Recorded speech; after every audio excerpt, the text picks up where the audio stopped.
Wandami Bante, kitab komentar itu untuk menjelaskan Tipitaka. Tapi sewaktu diperiksa, isinya berdasarkan 4 panduan besar Mahaparinibbana Sutta, kok tidak selaras dengan khotbah Buddha Sutta, tapi malahan bertentangan. Tidak selaras menimbulkan muncul berkembang LDM. Apakah masih pantas diterima? Sang Buddha adalah seorang pembabar yang hebat, pembimbing manusia yang tiada taranya. Jadi masa kita percaya yang ditulis belakangan daripada yang langsung khotbah? Arti, makna, petunjuk Dhamma langsung dari Sutta Sang Buddha. Mohon penjelasan dari polemik ini, Bante. Bapak dan Ibu, saudara-saudari sekalian, ada salah satu khotbah yang saya pikir ini juga patut untuk kita renungkan kembali, yang berjudul Kesaputya Sutta, atau yang populer di masyarakat yakni tentang Kalama Sutta. Di situ Guru Agung Buddha membabarkan Dhamma kepada suku Kalama, yang mana Sang Buddha menyampaikan dengan terus terang agar ketika mendengar dari siapapun, membaca apapun, renungkanlah. Ketika hal itu membawa manfaat, maka praktekkanlah. Itu pernah Guru Agung Buddha sampaikan di dalam Kalama Sutta, yang mana itu menjadi satu pegangan di era sekarang. Jadi kalau kita membaca mungkin sutta, di satu sisi mungkin kita memahami, di satu sisi mungkin kita juga belum memahami. Mengapa demikian? Karena Sang Buddha membabarkan Dhamma dengan berbagai cara kepada orang yang berbeda-beda. Sehingga mungkin secara makna pemahaman kita belum mampu mencerapnya. Termasuk juga mungkin ibu bapak membaca kitab pengulas. Di dalam Atakkhata pengulas, mungkin ada sesuatu hal yang mungkin kita tidak pahami. Sebisa mungkin hal itu juga kembali lagi. Sejauh mana Dhamma yang sudah dipelajari ini bisa memberi manfaat. Jadi kita jangan sampai terjebak di dalam berfilsafat semata. Kita jangan sampai terjebak di dalam konsep, sampai-sampai kita tidak punya kesempatan untuk meningkatkan kualitas batin. Maka secara pribadi ibu bapak, kalau di dalam penjelasan, baik itu di Atakkhata, baik itu di Sutta, ada hal yang mungkin kita belum pahami, masih banyak khotbah yang bisa kita pahami. Dan saya menyampaikan di sini, hampir semua ajaran Sang Buddha itu mengarah kepada berkurangnya loba dosa moha. Kalau ada ajaran Sang Buddha kok menambah loba dosa moha, tentu itu sudah tidak sesuai. Sejauh yang saya mengerti, sejauh yang saya pahami, semua ajaran Sang Buddha, baik itu pengulas, semua kalau kita renungkan, ciri dari ajaran Sang Buddha itu adalah mengarah kepada berkurangnya loba, dosa, dan moha. Kalau seandainya mungkin kita kurang setuju dengan Atakkhata, ya itu pilihan kita masing-masing. Karena setiap orang memiliki kemampuan yang satu dengan yang lainnya juga beda-beda. Nah, di zaman Sang Buddha sendiri, Ada kisah di dalam Kosambia, ya, Kosambia Sutta, antara kelompok Dhamma dan Winaya waktu itu. Mereka juga berselisih paham. Siapa yang rugi tidak lain adalah diri sendiri. Yang mana di dalam kisah itu, para biku yang bertikai di Kosambi tidak mendapat support dari masyarakat. Rugi semuanya. Demikian pula kalau kita mempelajari sesuatu, patokannya adalah berkurangnya pada loba dosa moha. Jadi mana yang kita percaya yang mengarah kepada berkurangnya loba dosa moha. Secara pribadi kadang-kadang ada beberapa kata-kata yang sangat relevan. Untuk apa? Membantu kita untuk memahami sutta. Kadang-kadang kalau tidak ada kata-kata kita tidak mengerti apa yang menjadi panduannya. Jangan sampai kita tidak percaya dengan kata-kata tapi membuat ajaran sendiri. Nah, ini juga hati-hati. Kemudian kita menggunakan persepsi kita. Nah, ini juga perlu hati-hati. Maka di dalam perumpamaan Dhamma itu juga seperti halnya pisau. Kalau tidak hati-hati menggunakan juga bisa melukai. Ya, bisa melukai. Maka ketika kita memahami nilai manfaat, ya kita ambil nilai manfaatnya. Dan ini semua kembali. Apakah kita setuju pada kata-kata, maupun kita lebih setuju kepada sutta, ya semua kembali. Nah, di dalam penggunaan waktu, ini ada di dalam Anguttara Nikaya kelompok 4 ya. Di dalam Anguttara Nikaya kelompok 4, Sang Buddha menyampaikan bagaimana kita menggunakan waktu. Yang pertama adalah kalena dhamma sawanang. Gunakan waktu kita untuk mendengarkan dhamma. Kalau ada keraguan, yang kedua, kalena dhamma sakaca, kita bisa diskusi. Ya, diskusi. Jadi tidak sifatnya tertutup ya, diskusi. Ya, ini kalena dhamma sakaca. Kemudian kala samata, menggunakan waktu untuk mengembangkan ketenangan, dan kala wipasana, menggunakan waktu untuk pengembangan pandangan terang. Jika seseorang menggunakan waktunya di dalam 4 hal ini, maka orang itu akan memperoleh kemajuan.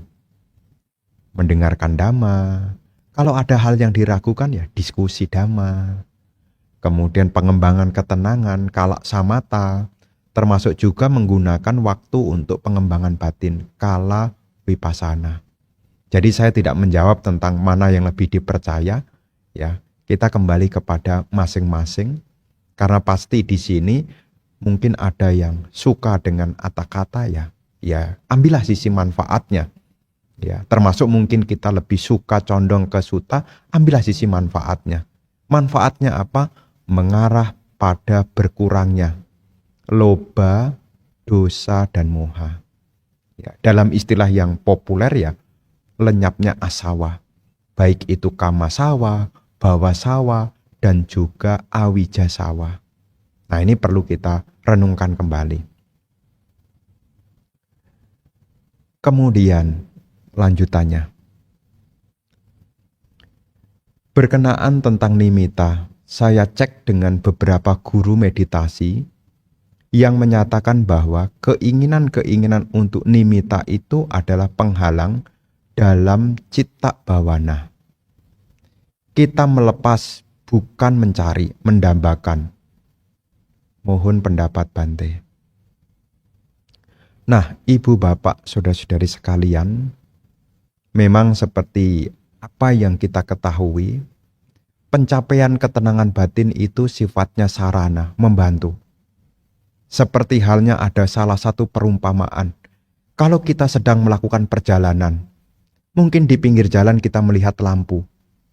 Kita jangan berhenti dan terpukau dengan lampu itu, sampai-sampai kita lupa pada tujuan.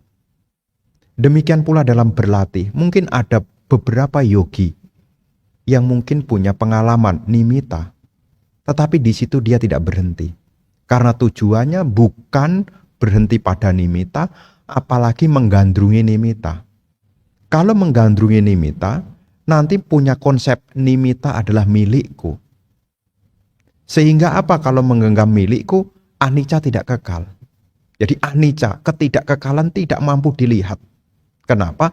Karena menganggap bahwa cahaya ini adalah milikku, aku harus punya.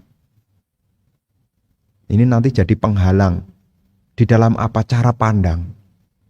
Jadi kalaupun dalam meditasi kita konsentrasi, ada ketenangan, muncul fenomena, dan fenomena ini sifatnya bukan tujuan, fenomena ini sifatnya adalah cuma efek aja. Kalaupun kita belum mencapai nimitta, belum bertemu dengan nimitta, teruslah berjalan. Karena tujuan kita bukan berhenti di situ. Tujuan praktisi Dhamma adalah bagaimana melenyapkan kilesa. Jadi bukan menggandrungi salah satu fenomena.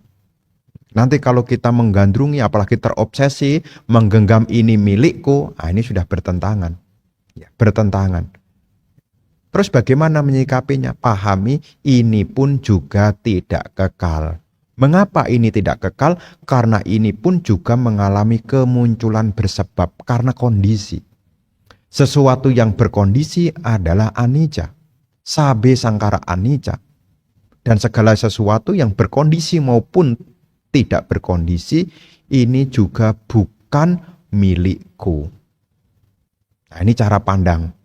Jadi ketika kita dalam berlatih, mungkin di antara ibu bapak ya, mungkin punya pengalaman, bukan mengada-ngada tapi yang benar-benar ada. Ya. Cara pandangnya bagaimana? Jangan melekati.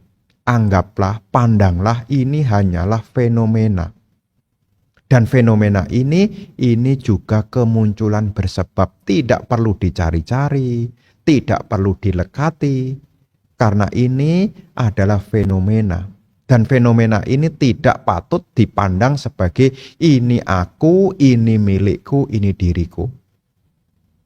Ya, jadi kalau ibu bapak nanti punya pengalaman, karena meditasi itu bukan diskusi, harus mengalami. Pengalaman apapun lah. Mungkin Anda mengalami kegiuran, rasa nyaman yang luar biasa. Supaya batin Anda berkembang, Anda pun juga tidak patut menganggap itu sebagai milikku, aku, diriku. Nanti kalau anggap aku, nanti muncul mana? Kesombongan. Apalagi dianggap, ya itu aku. Nanti terjebak di dalam pandangan keliru. Maka ketika kita berlatih, ya mungkin belajar ya, karena banyak tradisi meditasi, terkhusus ya, saya pun dulu juga belajar juga, ya dari berbagai teknik yang ada di Myanmar. Tentu itu nanti akan berbicara dan salah satu panduan yang populer di sana adalah Visuddhimagga. Ya, salah satunya yang populer adalah Visuddhimagga. Dan Visuddhimagga ini di kalangan ya komunitas Buddhis juga mempertanyakan. Kenapa kok dipertanyakan? Karena di dalam Visuddhimagga itu sangat rinci sekali. Bagaimana caranya, fenomenanya seperti apa. Nah, saking rincinya itu malah diragukan. Ya, nanti kalau ibu bapak membaca Visuddhimagga yang ditulis oleh Bhante Buddhaghosa, ya, itu sangat rinci sekali. Ya, termasuk ya bagaimana caranya, apa yang harus dilakukan, tahapannya apa. Dan itu kadang-kadang tidak diketemukan di dalam sutta yang mana. Nah, itu kadang-kadang juga jadi bahan beberapa orang ya tidak sepemahaman dengan Visuddhimagga. Tetapi di sini ibu bapak, jangan sampai setelah mendengar ini, kemudian Anda muncul, yaitu kebingungan. Jangan sampai, ya di dalam tahap Dhamma ini, semua dimulai dari sila, samadhi, dan panya. Ya, sila, samadhi, dan panya. Dan setiap orang nanti punya pengalaman yang tidak harus sama. Jadi pengalaman antara satu orang dengan orang yang lain itu belum tentu sama. Makanya ketika kita berlatih yang penting adalah latihan. Dan ciri meditasi Buddhis, ya, ciri meditasi Buddhis itu 3. Ya, ciri meditasi Buddhis. Apa itu? Yakni ada sati, ada semangat, dan ada kebijaksanaan. Ya. Ada atapi, ya, sati dan sampajana. ya. Ada semangat, ya. Semangat, ya. Atapi semangat, ya. Semangat itu artinya ya berusaha untuk meninggalkan hal-hal yang buruk, mencegah hal yang buruk, mengembangkan hal yang baik, memunculkan hal yang baik. Ini namanya semangat. Ini ciri meditasi Buddhis. Ada semangatnya. Terus ada satinya. Termasuk juga ada kebijaksanaan, mampu memahami ini adalah anicca, dukkha, dan anatta. Ini ciri khas meditasi Buddhis 3. Ya, atapi, sati, sampajana.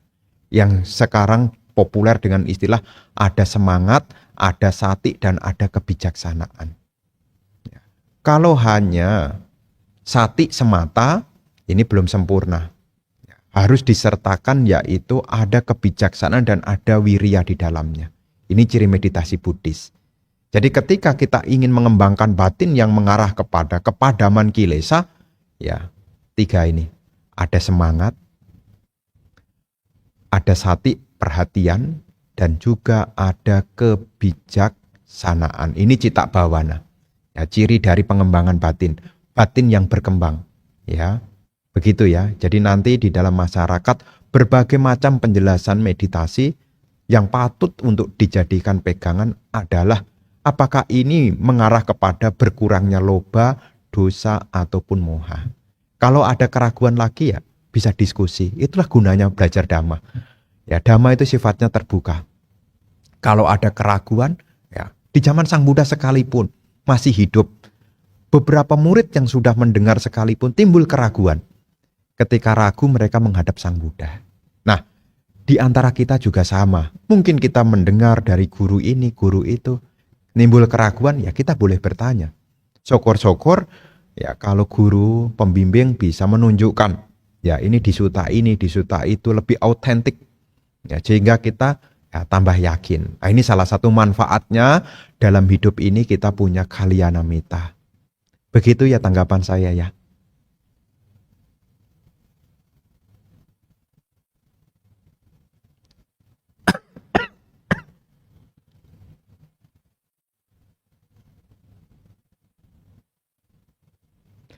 Namo Buddhaya Bante, izin bertanya. Bagaimana cara merespon pikiran negatif agar dapat dialihkan menjadi pikiran positif dan tidak berujung dengan menjadi marah?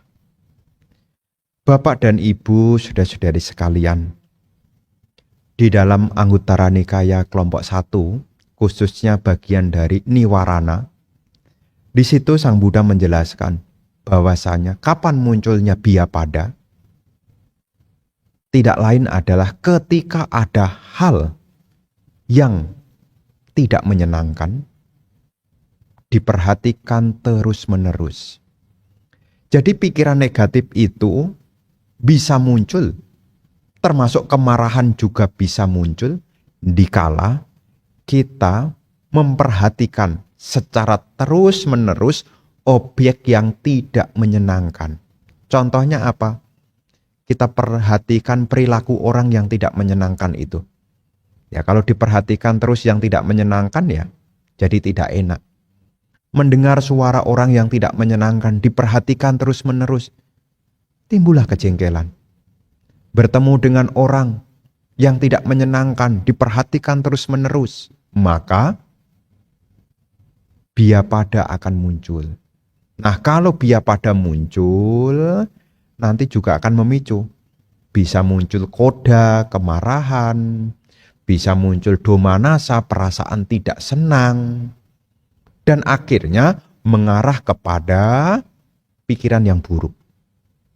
Maka di sini Ibu Bapak, ketika kita muncul pikiran yang tidak baik, jangan diperhatikan.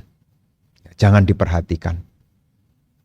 Kalau ada hal yang kurang berkenan, sebisa mungkin jangan diperhatikan terus-menerus. Jadi objek yang tidak menyenangkan jangan diperhatikan terus-menerus. Kenapa? Ini akan memicu munculnya pikiran yang tidak baik.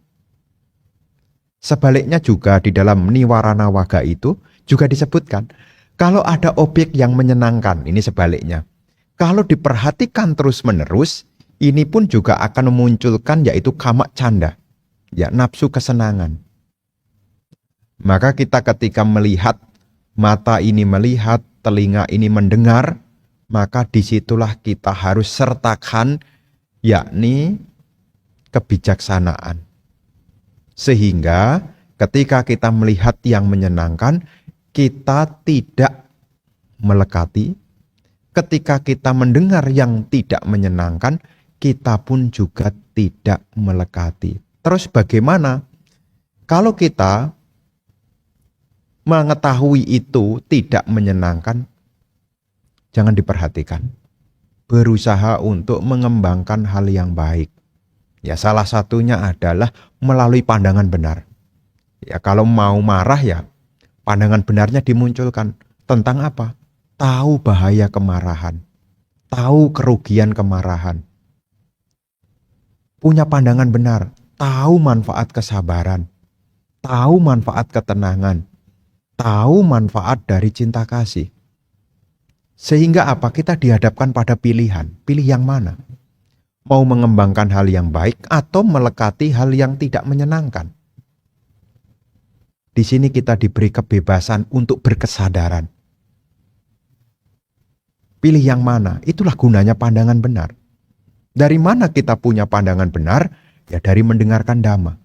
Tahu bahaya kemarahan, tahu bahaya kebencian. Sang Buddha telah menguraikan berbagai cara. Tentang perumpamaan. Kalau kita menyimpan kebencian itu seperti orang memegang bara api. Sebelum kita lemparkan kepada orang lain, tangan kita sudah terbakar. Sebaliknya, kalau kita merenungkan manfaat cinta kasih, manfaat kesabaran, manfaat ketenangan, maka di sini dengan sendirinya kita bisa mengubah cara pandang kita, sehingga berubah juga cara berpikir kita, cara berucap kita, termasuk cara bertindak kita. Disitulah peran dari punya pandangan benar. Jadi ketika ibu bapak bertemu dengan hal yang tidak menyenangkan, sebelum kita menghadapi, sebelum kita mencari solusinya, kita harus memiliki dulu pandangan benarnya dulu. Apa bahaya kemarahan? Bagaimana kok bisa muncul kemarahan? Setelah paham itu, kita akan punya pemahaman yang benar. Ya, jadi bagaimana mengisi pikiran yang baik, yang buruk jangan diperhatikan, berusaha untuk mengembangkan kesabaran, berlatih untuk ketenangan, berlatih untuk mengembangkan cinta kasih.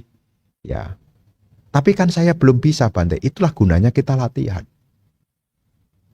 Kalau kita merenungkan tentang manfaatnya, ya kita tidak akan melakukan yakni hal-hal yang buruk. Dan kita akan mengupayakan melakukan hal-hal yang baik. Nah, ini perlu direnungkan. Ya, perlu direnungkan ya, karena dhamma itu tidak hanya sekedar didengarkan, tapi juga harus direnungkan. Apa ya bahayanya kalau saya marah? Apa yang manfaatnya kalau saya sabar? Dan seringkali kita juga masih menggenggam, aku dihina, aku dikalahkan. Kalau masih menyimpan pikiran demikian, maka kebencian tidak akan pernah hilang. Dendam juga tidak akan pernah hilang. Marah juga tidak pernah hilang. Kalau kita berpikir aku terus. Aku dihina, aku telah berkorban, aku disakiti. Ya, kalau pikirannya masih melekat ini terus, ya dendam, marah, benci tidak akan pernah hilang. Tetapi sebaliknya ketika kita melepaskan cara pandang itu, ya meskipun ada hal-hal kurang berkenan terus menyerang dalam hati kita, sebisa mungkin ingat manfaat kesabaran, manfaat ketenangan, dan juga manfaat dari cinta kasih. Begitu ya.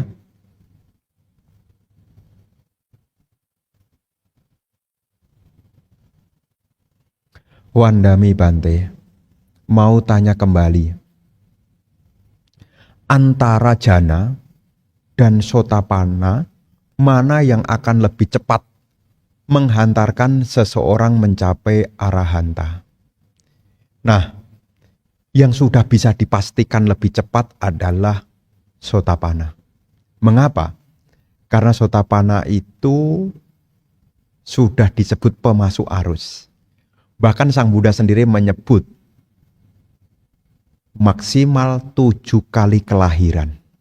Maksimal. Lebih cepat ya ada. Maksimal 7 kali kelahiran. Jadi kalau kita berbicara mana lebih cepat untuk mencapai arahat ya, melalui pencapaian Sotapanna dulu. Karena dia sudah pemasuk arus. Nah, diumpamakan pemasuk arus itu seperti halnya ada ilalang yang sudah kering. Ketika dibakar, maka dia lebih cepat. Sedangkan pencapaian jana ini sifatnya masih proses mengkeringkan. Ya, ibaratnya menyalakan kayu, kayunya masih basah. Proses untuk mengeringkan, belum terbakar. Makanya dari orang yang mencapai jana, ada sebagian kalau tidak punya pandangan benar, tidak mengarah kepada nibbana, tetapi mengarah kepada alam Brahma. Ini bedanya.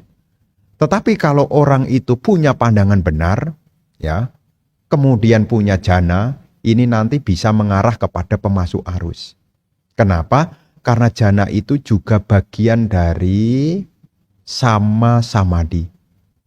Ya, sama samadhi. Jadi jana itu membantu. Ya, membantu menjadi orang suci. Tetapi kalau sudah jadi Sotapanna, dia sudah jadi orang suci jenis pertama. Tapi kalau dihitung-hitung Bante secara pribadi dengan pribadi bagaimana? Ya tergantung parami juga. Ya tergantung parami juga. Tapi kalau kita pakai hitungan dari kualitas batinnya, ya, Sotapanna itu tidak akan mundur. Ya, pencapaian Sotapanna itu tidak akan mundur karena dia sudah pemasuk arus, tidak akan mundur. Meskipun dia tidak bertemu dengan ajaran Buddha, dia akan maju terus. Tetapi kalau pencapaian jana dia tidak mencapai, baik itu pemasuk arus, dia belum stabil. Jana ini belum stabil. Bedanya dengan pemasuk arus. Ya, kalau pemasuk arus itu sudah stabil. Jadi di sini jana itu membantu, hanya membantu. Karena prinsip dari jana itu adalah menekan pancaniwarana. Ya. Pancaniwarana tertekan melalui yaitu praktek samadhi. Hasil dari samadhi ketenangan itu sebutannya adalah jana. Tapi kalau seseorang mengembangkan kebijaksanaan, buah dari praktek dhamma yang didasari dengan kebijaksanaan yang sudah dilandasi sila samadhipanya adalah magga, pala, dan nibbana. Baik itu Sotapati Magga Pala, baik itu Sakadagami Magga dan Pala, baik itu Anagami Magga dan Pala, dan Arahata Magga dan Pala. Jadi mana yang lebih prioritas ya sebisa mungkin ya menjadi pemasuk arus. Karena kalau sudah masuk arus tidak mundur lagi. Begitu ya.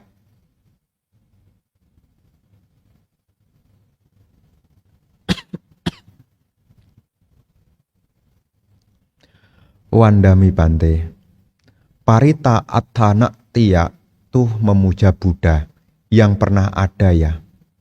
Buddha Padumutara, Dipangkara dan lain-lain kok tidak ada dalam parita tersebut ya. Anggirasa sama dengan Sakya, sama dengan Buddha Gautama ya, Anumodana. Nah, untuk menjawab pertanyaan ini, sebetulnya ada kisahnya di dalam kitab suci Digha Nikaya yang berjudul Atthana Tiya Parita. Atthana Tiya Sutta. Nah, ini ada di Digha Nikaya, Sutta panjang, Digha Nikaya. Berjudul Atthana Tiya Sutta. Nah, apa yang menjadi landasan dari awal mula munculnya Atthana Tiya ini? Tidak lain ini adalah saran yang disampaikan oleh Dewa mengetahui bahwa ada beberapa murid Sang Buddha yang sedang berlatih meditasi mendapat gangguan dari makhluk-makhluk halus. Kemudian Dewa ini menyampaikan kepada Sang Buddha agar para siswa mengulang kalimat itu. Jadi yang kita baca itu sebetulnya adalah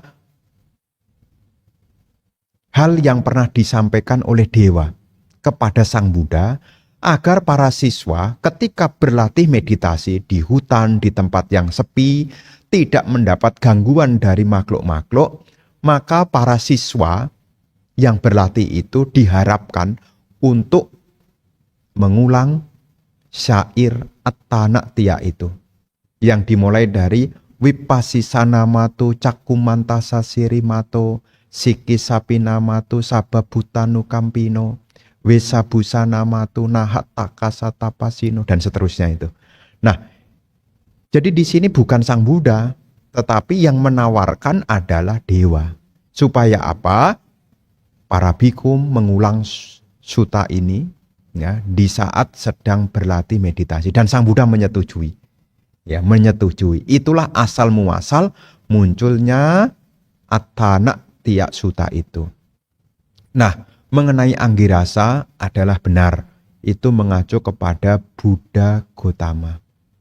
Mengenai Buddha Padumutara dan Buddha-Buddha yang lain, ini sebetulnya ada bukan di Attanatya, tetapi ada di dalam kisah namanya Buddha Wangsa, bagian dari Khuddaka Nikaya.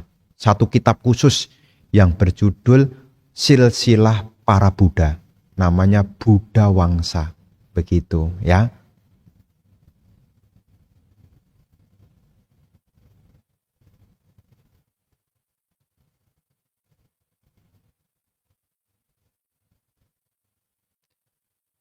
Namo Buddhaya Bante, izin tanya. Jika waktu meditasi batuk-batuk dan kalau digigit nyamuk, apa meditasinya masih bisa diteruskan? Ya terus saja. Dan ketika kita berlatih sebisa mungkin ya, ketika batuk, ya kalau tenggorokannya gatal, minimal kita berlatih untuk menyadari dulu. Apakah kemudian nanti kita membatukkannya?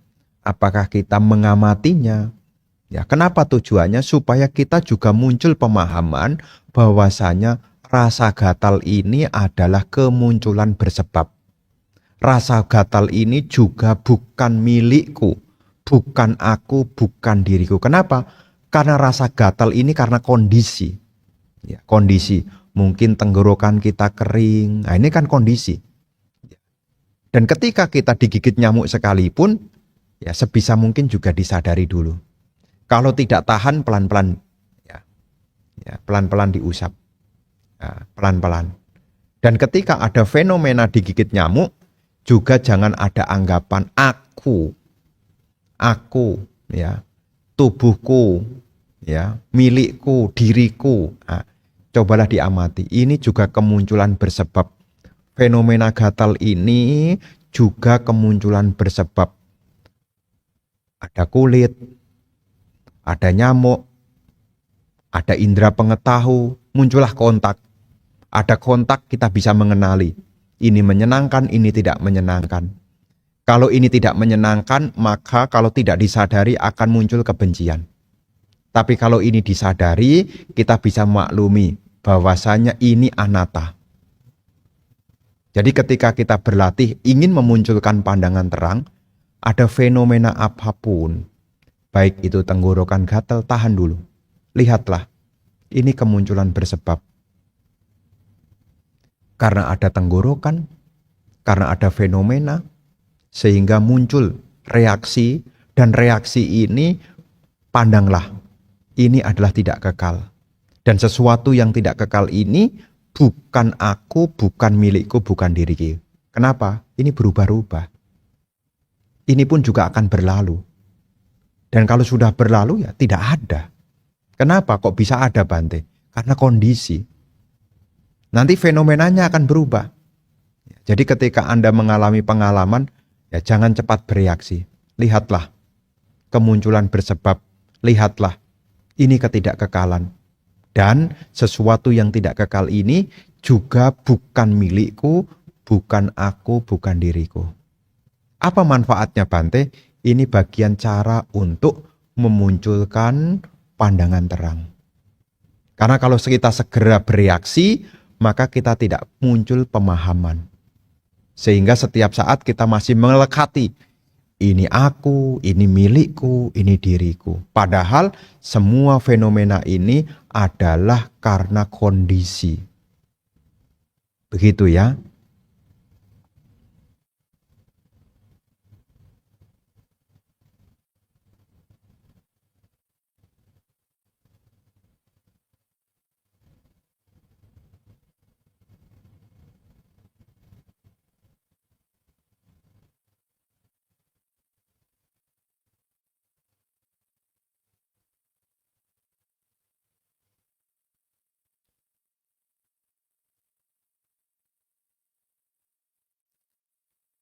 Selamat malam Bante, izin bertanya.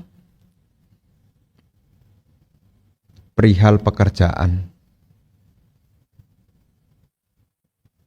Kalau perempuan jadi live streamer memakai pakaian mengundang agar disawer, apakah masuk mata pencarian yang baik?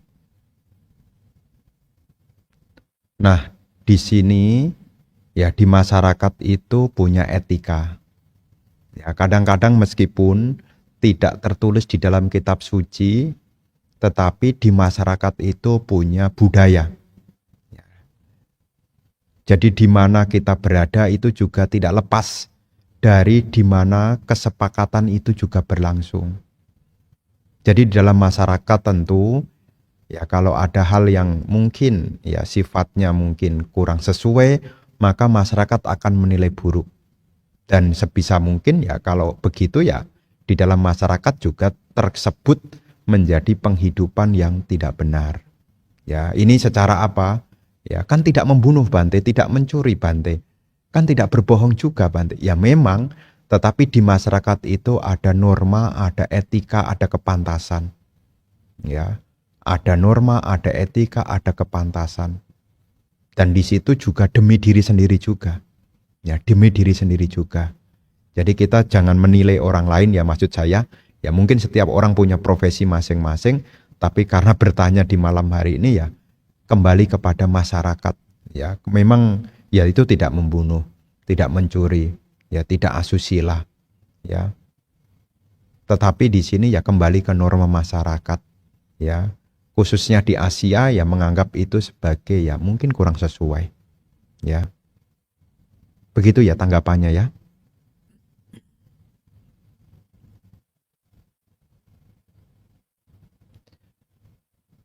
Bante mohon penjelasan tentang Pati Weda Anumodana. Nah, Bapak dan Ibu saudara-saudari sekalian, Pati Weda itu adalah penembusan yang populer adalah buah dari praktek Dhamma. Kan di dalam Dhamma itu terbagi menjadi 3. Pariyati Dhamma, Pati-pati Dhamma, dan Pati Weda Dhamma. Pariyati Dhamma itu adalah belajar teori Dharma, membaca Tipitaka, berdiskusi Dhamma. Ini adalah bagian dari Pariyati Dhamma. Pati-pati Dhamma, ya Pati-pati Dhamma adalah praktek Dhamma. Sila samadhipanya. Ya, sila samadhipanya. Ini adalah Pati-pati Dhamma.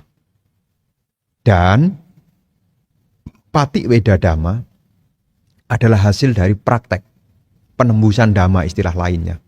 Berbicara tentang apa? 3. Magga, pala, dan nibbana. Jadi kalau seseorang berbicara Pati Weda, ukurannya apa? 3. Magga, pala, dan nibbana. Magga pala ini mengacu kepada 4 tingkat kesucian. Sotapati Magga pala, Sakadagami Magga pala, Anagami Magga dan pala, Arahata Magga dan pala, ditambah lagi, yaitu nibbana. Ini adalah Pati Weda Dhamma. Hasil, ya hasil. Kalau belum dapat hasilnya bagaimana Bante? Praktek. Ya. Sila samadhipanya dipraktekkan. Ya. Sila samadhipanya dipraktekkan. Nanti hasilnya adalah Magga, pala, dan nibbana. Dasarnya apa? Pariyati, belajar, ya, mendengar, diskusi. Inilah rangkaian dari Dhamma. Pariyati Dhamma, Pati-pati Dhamma, dan Patiweda Dhamma. Begitu ya.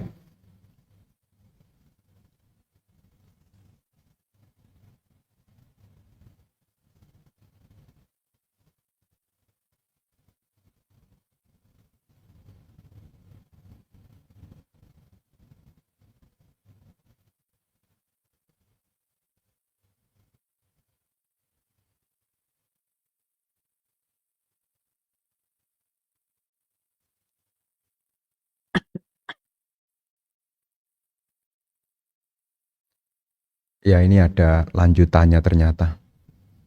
Hanya ngobrol-ngobrol seperti Bante, baca komen lalu menjawab, kadang membuat konten juga dengan pakaian yang agak terbuka agar menarik. Penghasilannya sangat besar, rata-rata aku bisa menghasilkan ratusan juta per bulan. Hanya duduk sebentar, sehari 2 jam saja. Menurut Bante bagaimana? Kadang aku galau dengan pekerjaan ini, tapi aku tidak lelah dan menghasilkan bahkan dari orang yang kerja dari pagi sampai malam. Hanya mengandalkan kecantikan saja dan pandai bicara. Terima kasih. Nah, berkenaan dengan lanjutan pertanyaan tadi, ya ini kembali ya. Setiap orang ya punya pilihan masing-masing, ya tetapi ada acuannya ya kembali. Ya, kalau kita berbicara Buddhis ya kita melihat dari sila, ya dari sila kira-kira bagaimana. Nah, ini pilihan masing-masing. Ya pilihan masing-masing karena setiap orang ya punya pilihan dan Sang Buddha pun juga menunjukkan jalan. Ya, apakah nanti diikuti atau tidak, ya Sang Tathagata hanyalah penunjuk arah. Jadi kalau seandainya mungkin bapak atau ibu yang memilih pekerjaan tertentu, kemudian merasa ya ini jauh lebih mudah, diperoleh dengan mudah, yaitu semua pilihan masing-masing. Hanya di sini ya kita juga perlu menggunakan kebijaksanaan. Apakah dampaknya untuk diri sendiri, apakah dampaknya untuk orang lain ada atau tidak, ya semua bisa direnungkan kok. Ya bisa direnungkan dan di situ pun juga bisa membuka kesadaran kita. Begitu tanggapan saya ya, tidak banyak mengenai hal ini.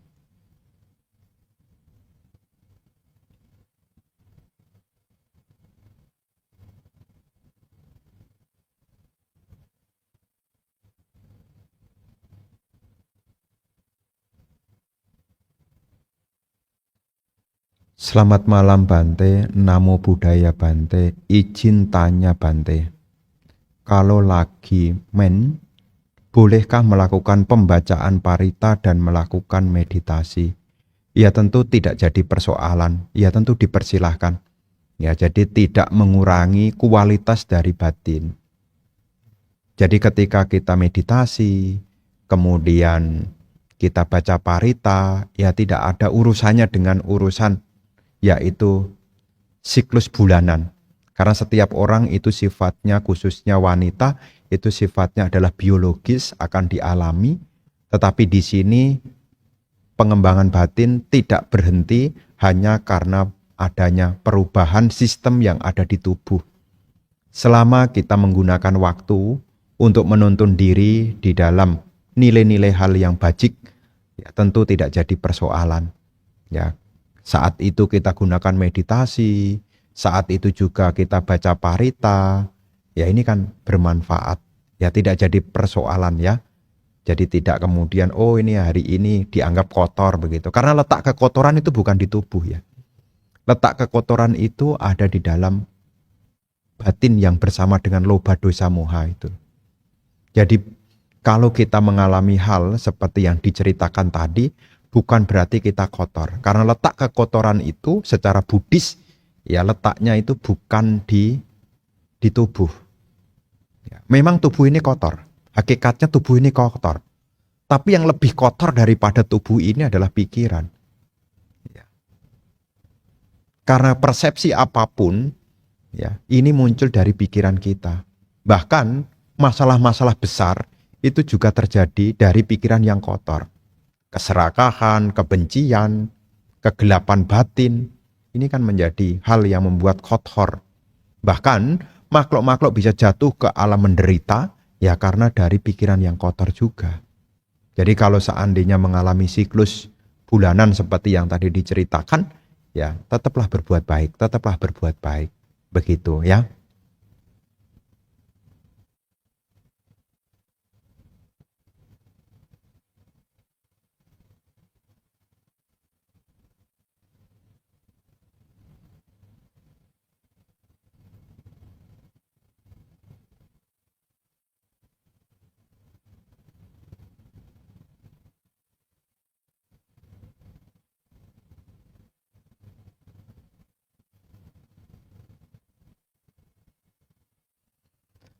Selamat malam, Sukihoto Bante. Saya mau bertanya dua hal. Satu, mohon dijelaskan mengenai meditasi Vipassana. Cara berlatihnya bagaimana? Para bapak dan ibu, saudara-saudari sekalian, di dalam kita berlatih Vipassana, salah satu rujukan yang populer adalah Satipatthana Sutta. Ya, Satipatthana Sutta ini adalah rujukan yang menjadi pedoman di dalam pengembangan Vipassana yang dimulai dari Kaya Nupassana, termasuk juga Wedana Nupassana, Citta Nupassana, dan Dhamma Nupassana. Umumnya ketika kita ikut retret, di tempat retret kita menggunakan 4, ya, baik itu berdiri, berjalan, duduk maupun berbaring. Disitulah kita menggunakan yaitu sampajana, ya, menggunakan sampajana, mengetahui bahwasanya ya, tubuh ini tidak kekal. Jadi ketika kita duduk maupun berjalan, segala fenomena yang kita lakukan, baik itu berjalan, baik itu saat melangkah kaki, melihat aktivitas itu dengan memahami ini adalah tidak kekal, kemunculan bersebab. Maka di dalam Vipassana itu secara teorinya adalah objeknya adalah nama rupa, alat yang dipakai adalah anicca dukkha anatta. Jadi objek dari Vipassana itu adalah nama dan rupa. Nama itu adalah batin, rupa itu adalah jasmani. Nah, biasanya diarahkan kepada apa dulu? Mengamati aktivitas jasmani. Ya, yang populer ada memperhatikan napas masuk, napas keluar, kembung kempis perut. Tetapi tujuannya bukan untuk ketenangan. Untuk melihat fenomena kemunculan bersebab sebagai upaya melihat bahwasanya rupa ini adalah tidak kekal.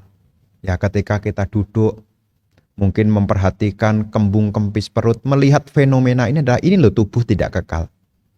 Baik itu napas masuk, napas keluar, napas masuk, napas keluar ini juga tidak kekal. Tandanya dari mana? Ada masuk, ada awal, dia akan berhenti. Inilah fenomena tidak kekal. Keluar pun juga tidak kekal. Semula tubuh ini berdiri, nanti pun juga akan duduk. Setiap pergantian itu menunjukkan bahwasanya ini adalah kemunculan bersebab. Dan setiap perubahan itu adalah tidak kekal. Melihat rupa yang tidak kekal. Dan rangkaiannya banyak. Ada aktivitas tubuh, Iriyapata, napas masuk, napas keluar. Melihat itu tidak kekal, termasuk juga 32 bagian tubuh ini diperhatikan, ini juga tidak kekal.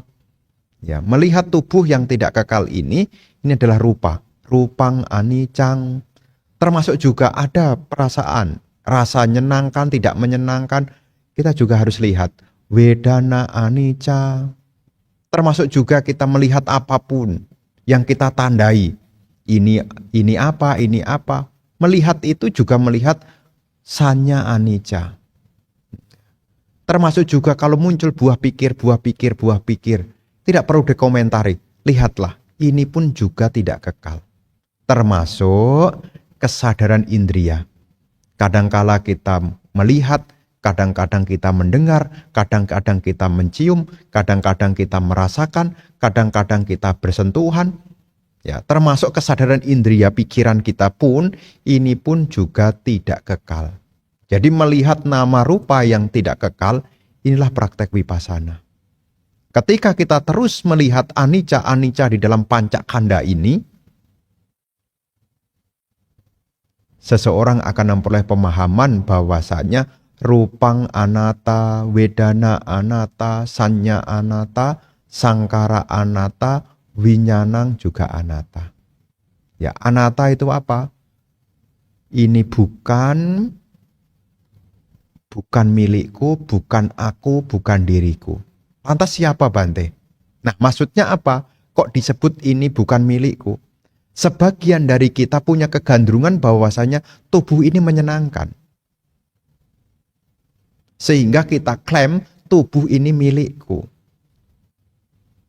Dan kalau kita sudah mendapat pengalaman menyenangkan, tanpa kita sadari ini aku, jadi kesombongan. Dan kita kemudian melihat ini ya diriku. Nah, jadi pandangan keliru, ditik. Ya, makanya ketika kita berlatih, yang disebut ini bukan milikku adalah tubuh ini tidak selamanya memberi pengalaman yang menyenangkan. Nanti ada kaitannya dengan apa? 4 kebenaran Arya. Punya tubuh ya duka. Bagaimana kita sebut tubuh ini menyenangkan, wong diajak duduk lama sedikit aja, dia juga tidak menyenangkan. Minta pindah posisi. Bagaimana kita sebut tubuh ini milikku? Kalau tubuh ini benar-benar milikku, maka tubuh ini akan memberikan selamanya, yaitu menyenangkan. Maka ketika kita meditasi, perhatikan tubuh kita. Baik napas masuk, napas keluar. Baik memperhatikan postur tubuh kita. Cobalah amati, apakah tubuh ini menyenangkan? Mungkin Anda berpikir, oh tubuh ini menyenangkan. Coba perhatikan dalam waktu yang lama.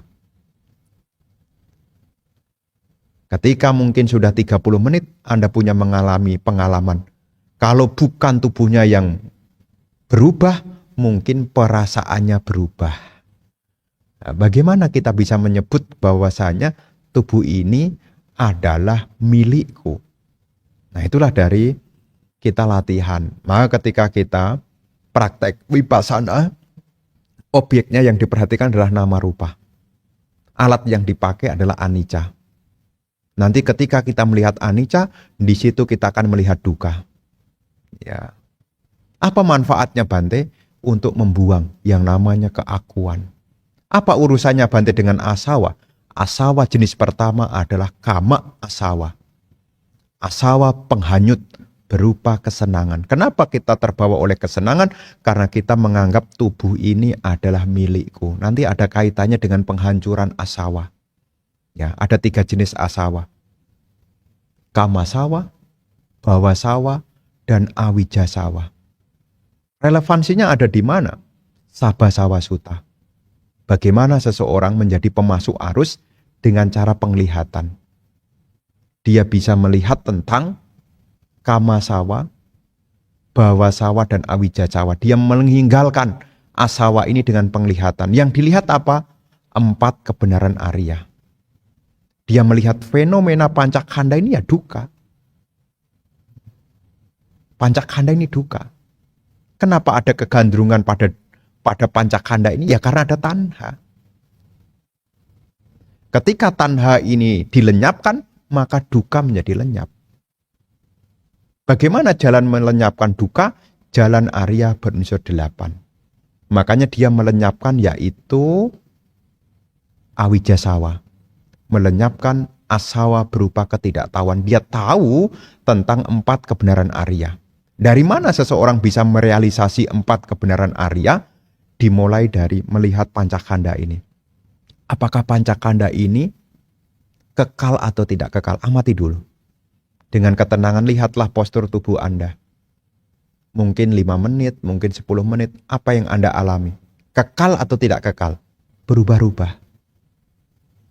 Apakah sesuatu yang berubah-ubah ini menjadikan kita menjadi nyaman atau tidak nyaman? Tidak nyaman. Bagaimana mungkin kalau ini berubah kemudian tidak nyaman kita sebut itu sebagai milikku? Bagaimana mungkin? Kalau dia adalah milikku, maka tubuh ini pasti tidak menimbulkan ketidaknyamanan. Kita tidak punya kuasa apa-apa. Contoh kaki kesemutan sekalipun kita tidak bisa bilang, kaki, jangan kesemutan dulu. Kalau dia adalah milikku, maka dia akan tunduk dengan perintahku. Nah, maka dalam praktek vipassana, nama rupa adalah objeknya, alat yang dipakai salah satunya adalah anicca. Dimulai dari anicca. Lihat, fenomena yang muncul di dalam nama rupa ini. Apakah napas masuk, napas keluar? Apakah postur tubuh baik berjalan, berdiri, duduk maupun berbaring? Perhatikanlah. Lihatlah ketidakkekalan setiap saat. Ya.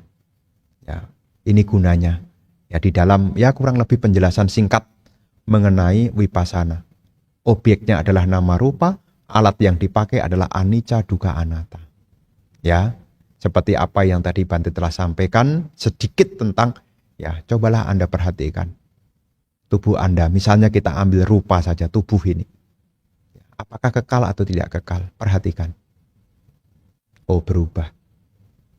Kalau ini berubah, apakah dia bisa memberi kepuasan?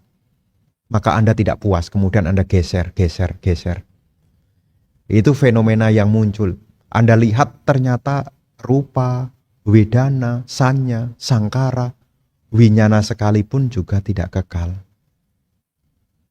Nah, ketika kita sering merenungkan tentang pancakanda yang tidak kekal ini, sebetulnya kita sudah mengarah kepada memunculkan pandangan terang. Nanti sampai akhirnya Anda benar-benar paham tentang ini dukkha. Ketika sudah merasakan dukkha, ada keinginan untuk melenyapkan penderitaan. Sebelum melenyapkan penderitaan, Anda juga akan tahu apa sih yang menjadi penyebab kita mengalami penderitaan ini. Ya, kurang lebih begitu penjelasan singkatnya ya. Semoga bisa dipahami.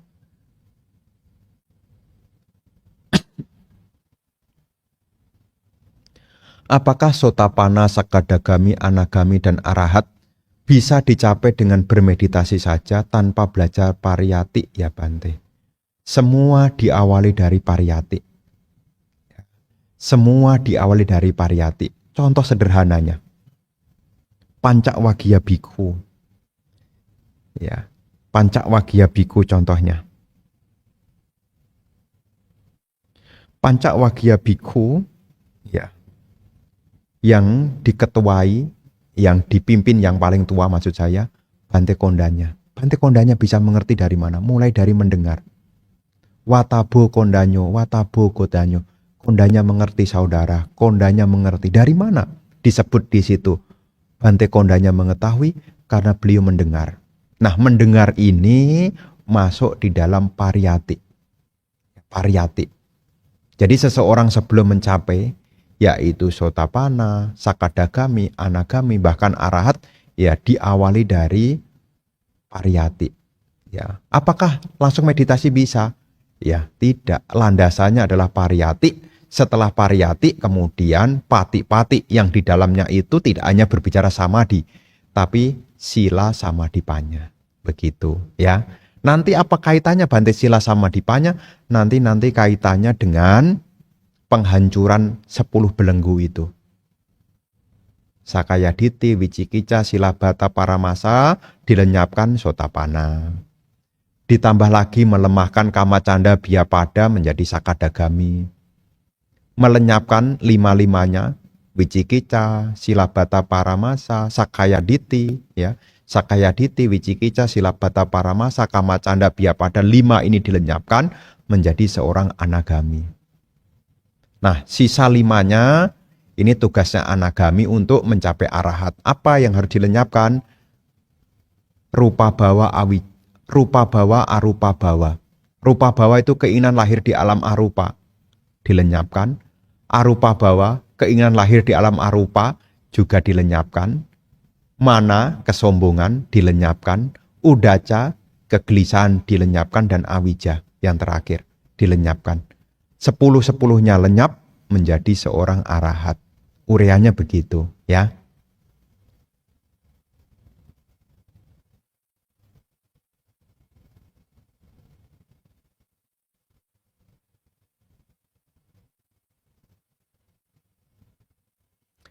Namo Buddhaya Bante, izin bertanya.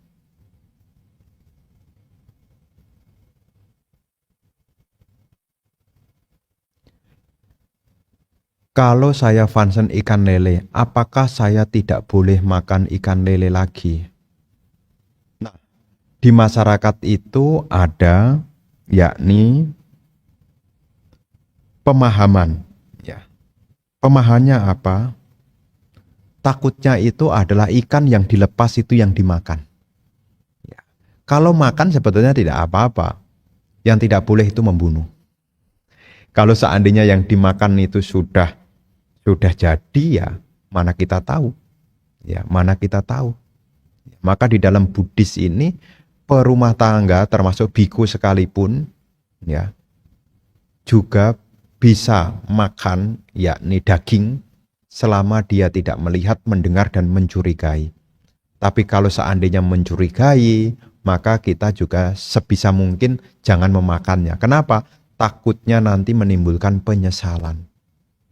Ya, jadi di sini ibu bapak, ya kalau seandainya sudah lepas lele kemudian Anda punya anggapan takut kalau lele yang dilepas itu nanti yang dimakan timbul penyesalan, ya daripada timbul penyesalan ya lebih baik untuk ya tidak dimakan. Ya, tidak dimakan. Jadi di sini urusannya apa? Dampaknya dari perkembangan batin. Bukan masalah boleh atau tidak boleh.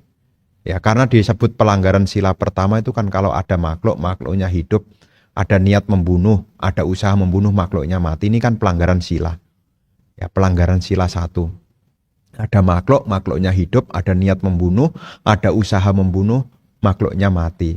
Ini kan disebut sebagai pelanggaran sila 1. Terus kalau memakan ya kembali. Ya, kembali. Selama tidak membunuh yang hidup, selama tidak ragu-ragu, ya kembali kepada kita. Tapi kalau seandainya dimakan timbul penyesalan, ya lebih baik ya jangan dimakan. Begitu saran saya ya.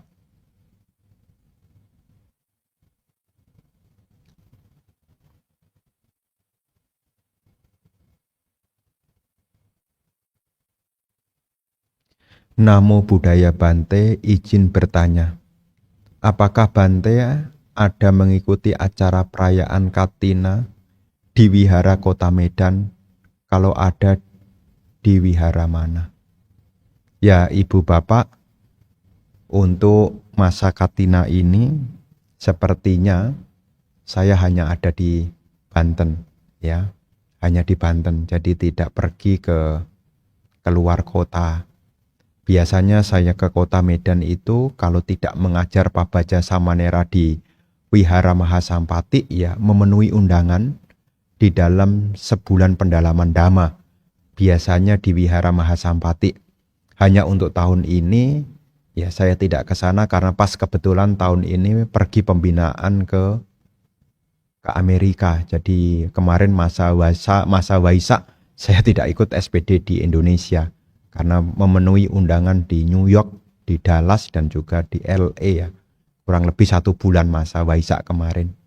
Jadi nanti ibu bapak ya, kalau ada di Medan ya mungkin meskipun saya tidak datang ya Anda bisa berbuat baik. Ya dengan keyakinan, berdanalah dengan keyakinan, dilandasi dengan pikiran sukacita, agar hal-hal baik juga muncul dalam batin kita. Begitu ya.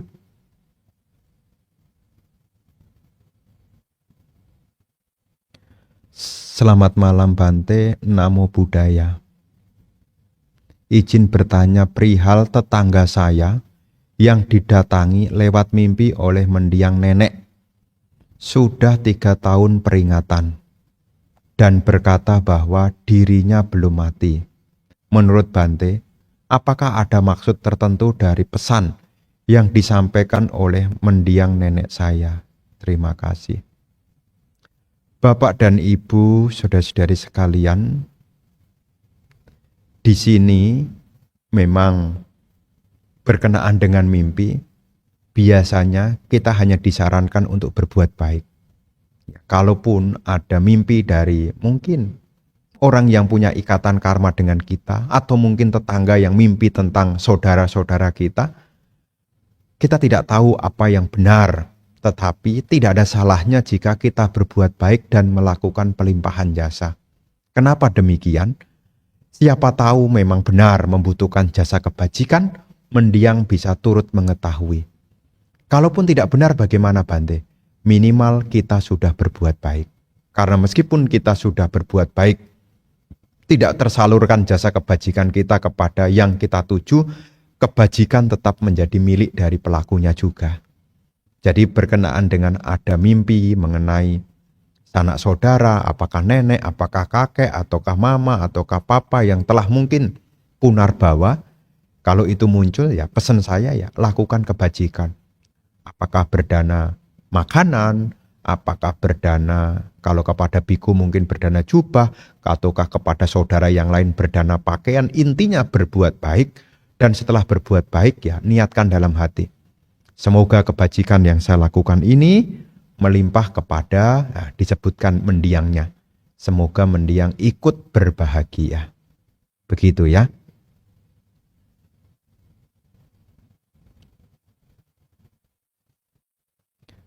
Selamat malam Bante. Bante sehat selalu. Bante izin saya bertanya, maaf ya Bante. Sikadama. Nah, DAMA di sini bukan dhamma. DAMA itu artinya apa ya? Kalau Buddha D-nya 1 sama dengan hari Rabu. Ya, betul. Jadi berkenaan dengan hal ini Ibu Bapak, tentang sikadama. Ya, sikadama, sika itu adalah latihan. DAMA adalah pengendalian pikiran. Kalau DHAMMA itu bisa mengacu ajaran Sang Buddha, atau bisa mengacu kepada segala fenomena apapun, perihal-perihal. Ya, ini objek dari pikiran juga DHAMMA. Tapi kalau DAMA itu artinya pengendalian pikiran. Jadi harapannya apa? Pusdiklat Sikadama adalah tempat untuk berlatih mengendalikan pikiran. Santi bumi, santi itu tenang. Bumi itu artinya ya bumi, sama dengan tempat tinggal ini, dunia. Ya, jadi harapannya menjadi tempat yang tenang, ya, tempat yang santi, ya. Santi itu sama dengan tenang, ya, tenang damai, ya. Tenang damai, ya. Di dalam apa? Berlatih pengembangan ketenangan pikiran, pengendalian pikiran. Ya, DAMA itu pengendalian pikiran. Ya, di dalam salah satu nasihat, ya, selain kita punya saca itu kejujuran, kita juga perlu punya pengendalian pikiran. Punya kejujuran, punya pengendalian pikiran, punya kesabaran, termasuk juga punya kemurahan hati. Kalau orang punya 4 kualitas ini baik sekali. Dia saca, jujur, punya kemampuan mengendalikan pikiran, punya kesabaran, ditambah lagi punya kemurahan hati. Saca, dhamma, kanti, caga. Nah, salah satunya DAMA, pengendalian pikiran. Begitu ya.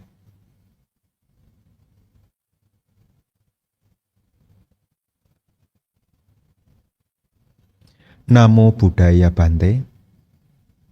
Pada ODM sebelumnya, Bante ada jelaskan tentang arti Buddha Nusati, Dhamma Nusati, dan Sangha Nusati. Mungkin bisa diadakan kelas khusus agar kami mengerti secara mendalam.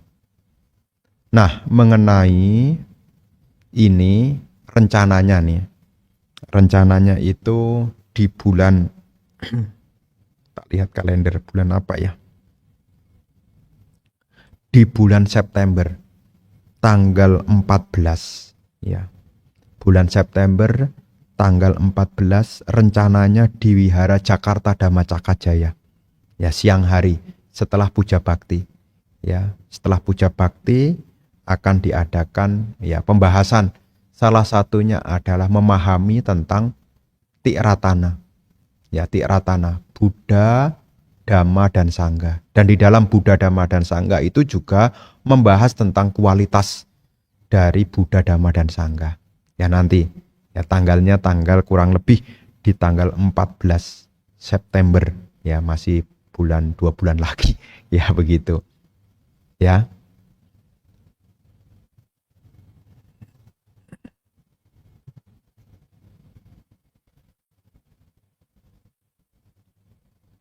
Namo Buddhaya Bante, izin tanya. Apakah saat atasila boleh melakukan aktivitas trading saham dan trading betul-betul berdasarkan analisis, bukan berdasarkan unsur spekulatif? Terima kasih. Para bapak dan ibu, saudara-saudari sekalian, idealnya ini ngomong idealnya. Sebetulnya hari Uposatha itu adalah hari untuk membersihkan noda batin. Hari untuk meninggalkan noda batin. Makanya di dalam Uposatha itu, perumah tangga yang punya keyakinan mengambil, yaitu praktek 8 sila. Apa kaitannya 8 sila ini? Ini kaitannya dengan pengikisan, yaitu pengotor batin, termasuk mengurangi kesenangan indriawi. Seperti selain Pancasila Buddhis ya, tambahannya seperti tidak makan lewat tengah hari, tidak bernyanyi, bermain musik, pergi melihat pertunjukan, tidak memakai wewangian, bebungaan, alat kosmetik untuk mempercantik diri. Termasuk juga tidak menggunakan tempat duduk, tempat tidur yang tinggi dan mewah. Ini kaitannya apa? Kaitannya selain mengendalikan pintu indria, ini juga mengurangi kesenangan indria. Jadi sebisa mungkin ya kalau Anda melakukannya dengan keyakinan ya, pesan saya ya, untuk hari itu ya Anda tidak melakukan aktivitas ya. Ya kalau bisa ya. Kalau bisa ya aktivitas yang sifatnya ya menambah munculnya keinginan-keinginan ya untuk sementara waktu ya digunakan untuk pengembangan batin. Terus waktunya digunakan apa Bante? Kalau tidak digunakan itu, bisa digunakan untuk memperdalam Dhamma. Apakah kita membaca parita, apakah membaca sutta, apakah ikut kelas Dhamma, apakah dipakai meditasi. Intinya kita pakai hari itu untuk mengurangi kita punya kesenangan indriawi. Dan membuat pikiran kita untuk hari itu sebisa mungkin mengembangkan ketenangan. Syukur-syukur kita juga bisa mengembangkan pandangan terang. Ya, jadi nanti pesan saya ya ini pilihan. Ya kalau kita mau berbicara idealnya ya pada peningkatan kualitas batin ya. Jadi sudah tidak ngurusi hal-hal yang sifatnya duniawi dulu dalam satu hari. Ya, dalam satu hari itu. Kan Uposatha itu kan mulainya dari ya bisa diambil dari pagi sampai besok pagi. Satu hari. Ya, selama satu hari itu ya berusaha ya untuk memenuhi kualitas batin. Ya, begitu ya.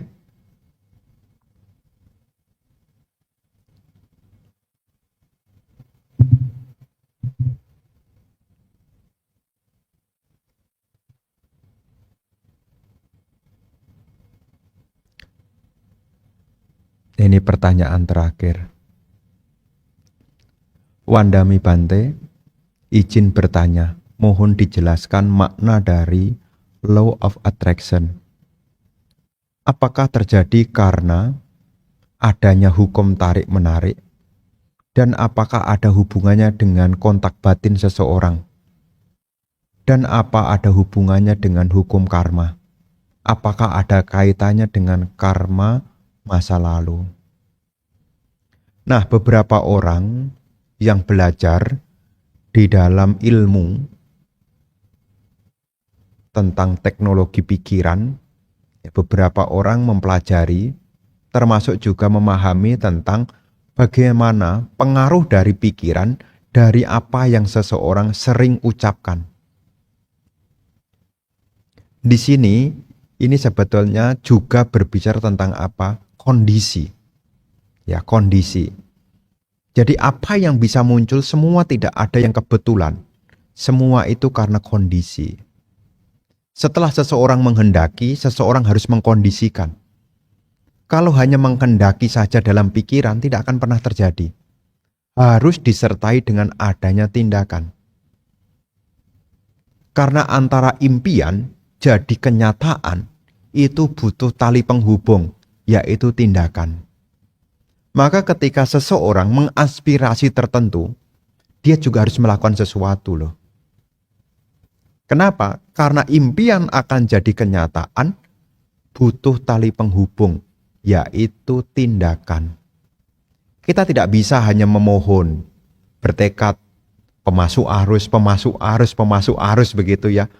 Ya nanti siapa tahu Bante, karena saya sering mengucapkan pemasuk arus, siapa tahu Bante nanti saya menjadi sotapana. Tidak bisa. Setelah seseorang punya impian, ya pemasuk arus, dia harus sertakan dengan tindakan. Nanti barulah jadi kenyataan. Inilah rentetan kemunculan bersebab. Maka orang yang menggeluti bidang tertentu, yang menggeluti tentang law of attraction, dia juga memimpikan sesuatu. Tapi dia juga sertakan dengan tindakan sesuatu juga. Dia impikan, dia lakukan tindakan, dia mimpikan, dia lakukan tindakan. Akhirnya apa yang diimpikan menjadi kenyataan. Jadi kalau ibu bapak ya menghendaki sesuatu, ya jangan berhenti pada sebuah aspirasi, tapi juga harus ada tindakan nyata. Makanya kalau kita mau mencapai apapun, ya tidak bisa kalau hanya mengandalkan dari pikiran kemudian berhenti tok. Tidak bisa. Bahkan di dalam syair Dhammapada kan sudah jelas tuh. Memang pikiran adalah awal dari segala sesuatu. Pikiran adalah pembentuk, pikiran adalah pemimpin. Kan ditambahkan, ketika seseorang bertindak, berucap dengan pikiran yang baik, maka kebahagiaan akan mengikutinya. Sebaliknya, jika seseorang berbicara bertindak dengan pikiran yang buruk, maka penderitaan akan mengikutinya. Jadi di sini peran dari pikiran adalah mencipta, tapi menjadi kenyataan itu kalau ada tindakan. Maka di sini tetap hukum karma tetap berpotensi. Ya, bukan hanya berhenti pada niat di dalam pikiran, tetapi harus ada tindakan. Kalau hanya berhenti pada pikiran, orang sebut itu hanya mimpi. Tapi semua keberhasilan ya harus dimimpikan dulu. Tapi mimpi itu akan jadi kenyataan kalau orang itu bangun. Artinya apa? Berusaha. Tapi kalau seseorang berusaha tanpa arah dan tujuan, ya tidak jadi juga. Jadi di sini ibu bapak, kita harus memahami. Kalau kita menginginkan sesuatu, harus ada tindakan realnya. Ya, jangan sampai kita hanya menginginkan sesuatu, tapi tidak ada tindakan nyatanya. Maka kalau kita mau menjadi pemasuk arus misalnya, harus ada tindakan nyatanya. Apa? Sila kita jalankan, samadhi kita kembangkan, kebijaksanaan kita munculkan, diulang lagi. Ingat lagi tujuannya, diulang lagi latihannya. Ingat lagi tujuannya, diulang lagi latihannya. Ingat lagi tujuannya, diulang lagi latihannya. Sampai kondisi itu terpenuhi, akhirnya ya mencapai. Ya, jadi ibu bapak, saudara-saudari sekalian, kalau Anda memahami, apa yang dilahirkan dari pikiran adalah ide. Apapun memang dimulai dari ide.